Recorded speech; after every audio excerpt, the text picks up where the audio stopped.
अविनाश, आप हुडको की लिस्टिंग पर क्या सलाह देंगे? मुझे लग रहा है कि मीर जिस प्रकार का आईपीओ को रिस्पांस मिला है, मेरे ख्याल से डेफिनेटली आईपीओ की प्राइस काफ़ी अच्छी तगड़ी आएगी। और मुझे लग रहा है कि जो निवेशक लॉन्ग टर्म इन्वेस्टर्स हैं उनको डेफिनेटली शेयर्स को होल्ड करना चाहिए, क्योंकि ये एक यूनिक आईपीओ है। हाउसिंग मार्केट्स में एक वेल नोन प्लेयर है, एस्टैब्लिश ट्रैक रिकॉर्ड है। तो मुझे लग रहा है कि मुनाफा वसूली इमीडिएटली ना करे और इसकी लिस्टिंग भी काफ़ी अच्छी होगी। तो मेरे ख्याल से medium to long term prospects को देखते हुए यहाँ पे होल्ड करने की राय रहेगी। ये हाल ही में जो लिस्ट हुए थे ना, जैसे डीमार्ट है या फिर बीएसई है, एस चांद तो चलिए इशू प्राइस के नीचे ही है, लेकिन ये अब इन लेवल्स पर कंसोलिडेट हो रहे हैं, चाहे डीमार्ट हो या फिर बीएसई, पीएनबी हाउसिंग ऑल्सो। आपने यहाँ पर कुछ ऐड किया है क्या अविनाश? नहीं, मुझे लग रहा है कि पीएनबी हाउसिंग का स्टॉक हमको लग रहा है कि आगे भी अच्छी रेटिंग की पॉसिबिलिटी है। यहाँ पे हमने जो चौथे तिमाही के रिजल्ट्स देखे हैं मीर, यहाँ पे काफ़ी अच्छे नंबर्स आ गए हैं, एसेट क्वालिटी भी काफ़ी अच्छी है और मोस्ट इम्पॉर्टेंटली जिस प्रकार का फोकस अफोर्डेबल हाउसिंग सेगमेंट पे है, हमको लग रहा है कि PNB housing can be a good bet और यहाँ पे डेफिनेटली पोजीशंस ऐड की जा सकती है।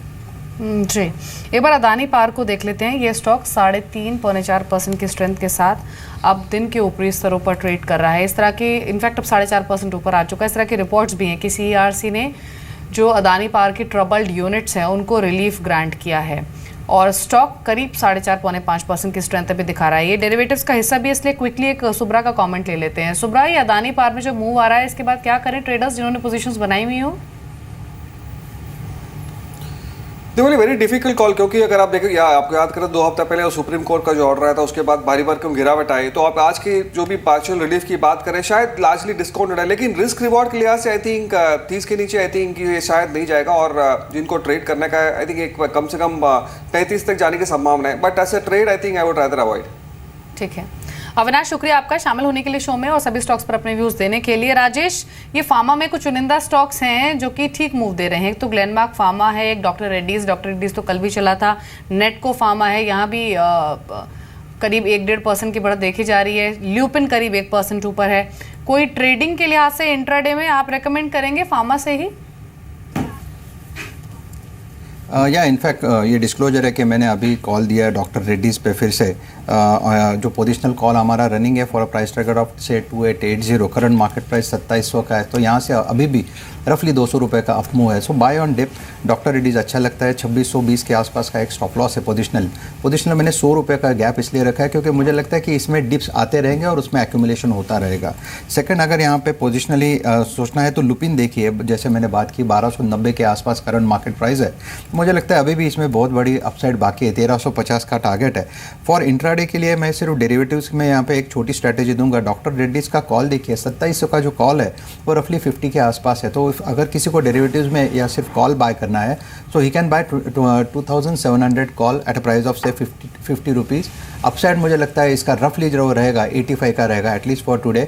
स्टॉप लॉस जो होना चाहिए वो 42 का होना चाहिए। बिल्कुल। इस बीच एक बार मारुति को देखते हैं। आज इनकी नई डिज़ायर का लॉन्च है and it is one of the most awaited launch Maruti की तरफ से। मारुति 6836 के आसपास है। अब ये सुब्रा है, ये टचिंग डिस्टेंस पर है एक्चुअली स्पीकिंग 7000 के लेवल से। डिज़ायर लॉन्च हो रही है। इनका ट्रैक रिकॉर्ड अगर हम देखें रिसेंटली, तो जितने भी नए व्हीकल्स इन्होंने लॉन्च किए हैं या फिर मॉडल्स, अच्छी खासी वेटिंग के साथ चल रहे हैं और डिज़ायर काफ़ी हद तक एक जिसे कहते हैं प्राइस शैटरिंग लॉन्च होगा इनकी तरफ से इस पूरे सेगमेंट के लिए with the kind of features they are loading. Maruti पर आपका व्यू क्या है सुब्रा? मीर, जैसे आपने बताया इसकी लॉन्चेस की तो बात करें तो I think hardly we hear of any failure. Almost सब लॉन्चेस के ब्लॉकबस्टर्स होते हैं और यहाँ पर मार्केट पे अगर आप देखें तो यहाँ पर डिलीवरी बेस्ड बाइंग इतनी ज़बरदस्त हो रही है। फ्राइडे में एक मामूली सी गिरावट थी, कल वापस उसमें वापस बाइंग आई और वापस एक लाइफ टाइम हाई पे पहुँच गई। तो आई थिंक ये डेफिनेटली एक कोई भी डिप पे बाइंग ही है और आई थिंक 7000 तो एक नियर टर्म टारगेट है, लेकिन I think it's a long way to go. I think इससे भी आगे जाने की पूरी संभावना है। जी, इस बीच आप भारतीय एयरटेल को देखिए, यहाँ पर जो बाइंग है वो और एक्सटेंड हुई है। अभी ये स्टॉक 3% से ज़्यादा की स्ट्रेंथ दिखा रहा है और 375 के लेवल्स पर ट्रेड कर रहा है। तो अच्छा मूव भारतीय एयरटेल में। भारतीय इंफ्राटेल को भी देख लेते हैं, ये भी 1% ऊपर 375 के लेवल्स पर है। डॉक्टर रेड्डीज़ की ऑलरेडी हम बात कर चुके हैं। एक बार टीसीएस पर कमेंट ले लेते हैं क्योंकि पिछले 2-3 दिनों में रुझान जो है वो मोर और लेस पॉजिटिव ही रहा है आईटी शेयर्स में। ये टीसीएस राजेश कैसा लग रहा है आपको? अभी दिन के ऊपरी स्तरों पर है 2% की स्ट्रेंथ के साथ। देखिए, मुझे लगता है कि टीसीएस और इन्फोसिस इसमें एक रिलीफ रैली है, और रिलीफ रैली का अगर यहाँ पे टीसीएस का जो रेजिस्टेंस रहेगा वो रहेगा 2410 का। मुझे लगता है 2410 के परे अगर ये चला जाए तो आज के लिए 2430 2435 तक भी जा सकता है। एक काउंटर आपने जो भारती की बात की उसमें सिर्फ एक कमेंट ऐड करना चाहूँगा। भारती एयरटेल बहुत अच्छा लगता है, एक अच्छा ब्रेकआउट इसने दिया है 355 के ऊपर। सो एक्सपायरी के लिए जो टारगेट रहेगा वो रफली रहेगा 390 का।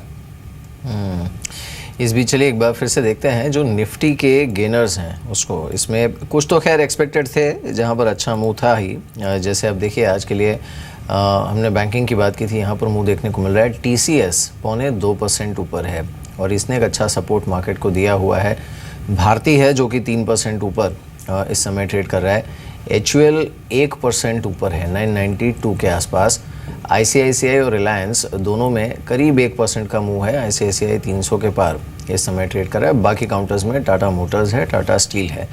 अब जो बड़ा सवाल है यहाँ पर वो एक्चुअली ये है कि सुब्रा यहाँ से इंडेक्स को लीड कौन कर सकता है, इसी सीरीज़ में। Now clearly market is going to chase 95-50 also इस सीरीज़ में। तो यानी यहाँ से और करीब 50-80 अंकों का एक डिस्टेंस है जो इसे कवर करना है।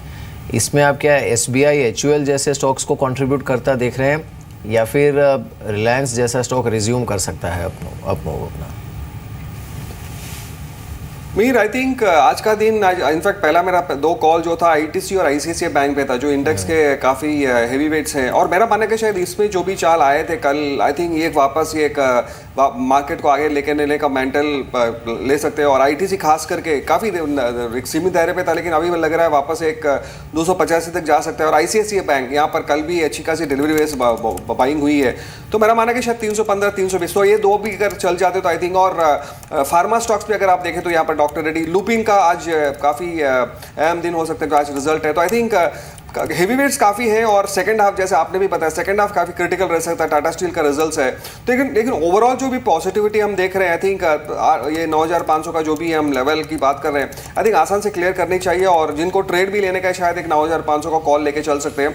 मेरा मानना है कि शायद एक्सपायरी तक इसी भी आगे आई थिंक कम से कम 100 पॉइंट 9600 तक मार्केट जाने की पूरी संभावना है। जी, शुक्रिया मयूरेश आपका भी और राजेश आपका भी शामिल होने के लिए शो में और अपने व्यू सभी स्टॉक्स पर देने के लिए। इस बीच हमारे साथ श्रीकांत चौहान मौजूद हैं कोटक सिक्योरिटी से, उनसे बातचीत करते हैं। साथ साथ VK शर्मा भी हैं। दोनों मेहमानों का स्वागत है। शर्मा साहब, अभी व्यू क्या है आपका? आप देखिए कल के स्पेशली ये 40-45 अंकों की जो बढ़त आई थी, उसके बाद ऑल टुगेदर जो रेंज है इंडेक्स की वो ऊपर की ओर शिफ्ट हुई। और आज की आप ओपनिंग देखें, एक सुस्त क्यूज के बीच में के बावजूद भी 30-40 पॉइंट्स ऊपर निफ्टी ट्रेड कर रहा है 9500 के बेहद नजदीक। ये कल के आज के मूव के बाद टारगेट्स आपने इंडेक्स पर चेंज किए हैं क्या इस सीरीज के लिए? इस सीरीज के तो इंडेक्स का हमारा टारगेट 9530 था, तो उसमें तो कोई किसी प्रकार की आशंका बचती नहीं है। लेकिन ये कहना पड़ेगा कि मार्केट अभी जब ऊपर की ओर जा रहा है तो इसमें सीरीज़ के लिए टारगेट रखना थोड़ा सा मुश्किल रहेगा, ऊपर की ओर ही जा सकता है। साल के हमारे टारगेट हैं निफ्टी के 2017 के 10,400, तो वो एक मैं समझता हूँ कि धीरे धीरे हम वहाँ पे पहुँचेंगे। इस वक्त यही कहना है कि भारतीय बाज़ारों को नया आयाम दिया है कल का जो उन्होंने चेंज किया है CSO ने अपना बेस ईयर, उसकी वजह से जो डेटा है अचानक अच्छा लगने लगा है। और उससे ये भी अपेक्षा हो गई है कि GDP का डेटा जो महीने के अंत में आएगा वो भी हमारी GDP को और बेहतर दृष्टि से दिखाएगा। ध्यान रखा जाना चाहिए कि इस वक्त भारत ही ऐसा देश है जो 7% प्लस से ग्रो कर रहा है लार्ज इकोनॉमीज़ में, और वो ग्रोथ अभी और भी अच्छा लगेगा। तो इसमें कोई दो राय है ही नहीं। और जब मार्केट अच्छा करता है तो जो लोग बाहर छूट गए हैं वो इस पे वापस लेने के लिए आ रहे हैं, जो मार्केट को और ऊपर लेके जा सकता है। तो मेरे ख्याल से कोई अतिशयोक्ति न होगी कि 9600 भी अगर इस सेटलमेंट में छुए।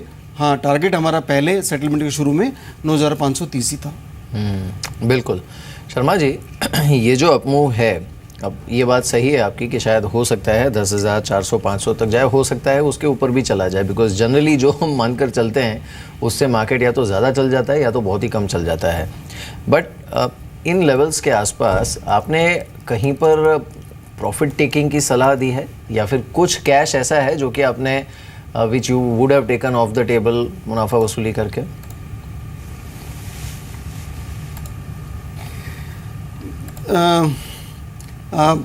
हम जो हैं एक ब्रोकरेज हैं और हम कोई फंड मैनेजमेंट टीम नहीं है, लेकिन हम ये ज़रूर बताते हैं कि जो भी स्टॉक निकालते हैं वो टारगेट के साथ निकालते हैं और इन्वेस्टर्स को कहते हैं कि जब वो टारगेट रीच हो जाए आप अपना प्रॉफिट बुक कीजिए या स्टॉप लॉस लगाइए। तो ये मानते हैं कि वो भी शायद बुक हो गया होगा जब एक लेवल पे पहुंचते हैं तब। तो अब मेरा ये मानना है कि ऐसे वक्त के अंदर ये आवश्यक नहीं कि आप रोज़ाना एक नया स्टॉक निकालें। पुराने जो स्टॉक्स जो अभी ठहराव में आए हुए हैं वो अगर आराम कर रहे हैं तो वहाँ पे नई तरह से पोजीशंस बनाई जा सकती हैं। तो आप एक अन्य जो एक्सपर्ट से पूछ रहे थे कि और क्या ऊपर लेके जा सकता है, तो मेरे ख्याल से बैंकिंग क्षेत्र ऐसा है जो अभी भी जिसमें दमखम बाकी है, क्योंकि जो मेन ट्रिगर है बैंक मार्केट्स का वो ये है कि जो एनपीए के सोल्यूशन क्या सरकार लेके आती है, और वो सोल्यूशन अगर सरकार को मतलब मार्केट को और एफआईज को पसंद आ गया तो ये मार्केट को बहुत ऊंची एक लेवल पे लेके जा सकता है। तो एक वो अच्छा खासा ट्रिगर है। तो बैंकिंग और दूसरा हमारे फार्मा और आईटी स्टॉक जो पिट गए थे वो वापस उसके अंदर फार्मा के अंदर मेरे ख्याल से अभी भी बाइंग आ सकती है। और मैं जो रखना चाहूँगा इन्वेस्टर्स को कि मिड कैप और स्मॉल कैप्स में बहुत सारे ऐसे स्टॉक हैं जो स्टॉक्स हमने पहले बताए, उनके अंदर बाकायदा पोजीशन बनाई जा सकती है। और नए सिरे से भी पोजीशन अगर लेनी हो तो सीमेंट एक ऐसा सेक्टर है जो अच्छा ही परफॉर्म करेगा। मॉनसून की जो एक टाइम ऐसा आएगा जब आपके जो सेल्स है कम होगी, लेकिन उसके बाद बाउंस बैक भी अच्छा आएगा।